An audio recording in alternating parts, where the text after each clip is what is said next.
In the beginning, fire and water were both teachers, but they taught in very different ways. Fire taught through action, sometimes through destruction. Water taught through calm, through reflection. When humans got angry, fire rose inside them. When they stayed calm, water whispered through their hearts. For a while, both worked in balance, but one day, fire became frustrated. He said, "I give humans passion, I give them energy, but they only use me to fight, to hurt, to destroy. They burn bridges, they burn people's hearts, and they blame it all on me." Water looked at him kindly. "They don't understand you, brother," he said softly. "They think you are anger, but you're not. You're strength. They just never learned how to control you." Fire's flames flickered. "Then teach me," he said. "Show me how to stay calm when everything around me tries to make me burn." Water smiled gently. "Then come with me." They entered the human world. There, they saw a carpenter working in his small shop. He was building a wooden chair.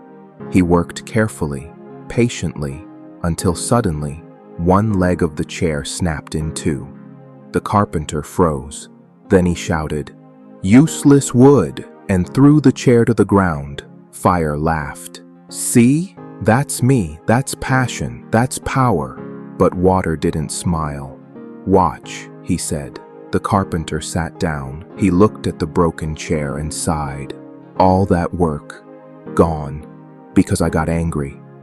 After a while, he started again, this time slower, calmer. His breathing was steady. His hands were careful.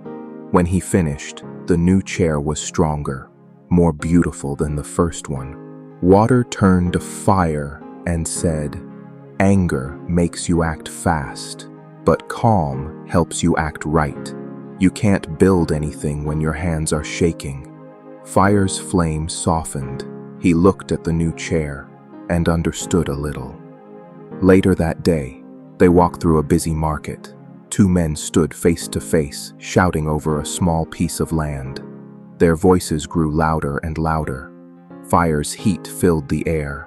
Fire grinned. "Now this is me," he said. "Strong, loud, powerful." But before the fight could start, one of the men took a deep breath, looked at the other man, and simply walked away. Fire looked shocked. "He ran away?" Water smiled. "No. He won." "Won?" Fire said. He didn't even fight." "Exactly," Water replied. "When you react in anger, you lose control. When you stay calm, you control everything. You can't win every argument, but you can always protect your peace." Fire stayed quiet for a while. For the first time, silence didn't feel weak. It felt powerful. They climbed to the top of a mountain. Below them, a river flowed, calm and endless. It twisted and turned around rocks, but it never stopped. Fire watched carefully. How does it stay calm when so much stands in its way? Water smiled. "It doesn't fight every stone," he said.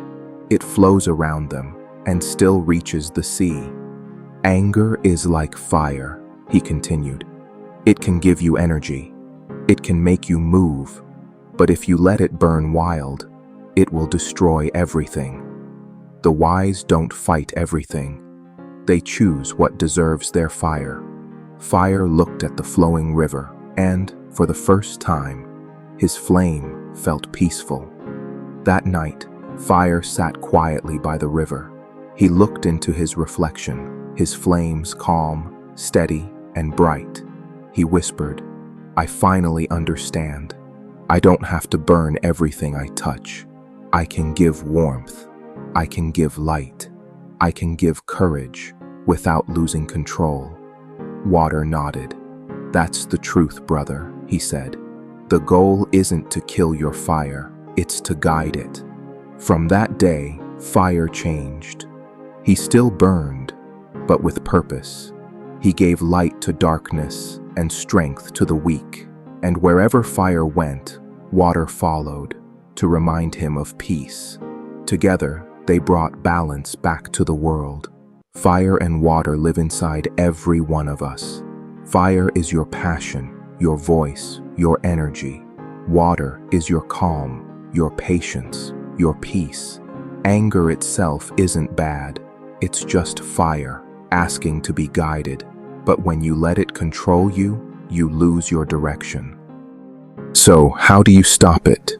How do you stay in control when you feel heat rising inside you? Stop. Don't speak. Don't react. Just breathe. That's water trying to help you. Ask yourself, will what I'm about to do make things better or worse? If it won't bring peace, it's not worth your energy. Use that emotion as fuel, not for destruction, but for growth. Let it push you to improve, not to explode. Walk away if you must. Silence isn't weakness, it's self-control. The world will always test your fire. People will provoke you, disrespect you, misunderstand you. But every second you stay calm, you win. Because real strength isn't in the fire that burns others. It's in the flame that lights your own path. Be fire with direction. Be water with peace. And no matter what comes your way, you will always stay in control. And if this story resonates with you, subscribe for more videos like this.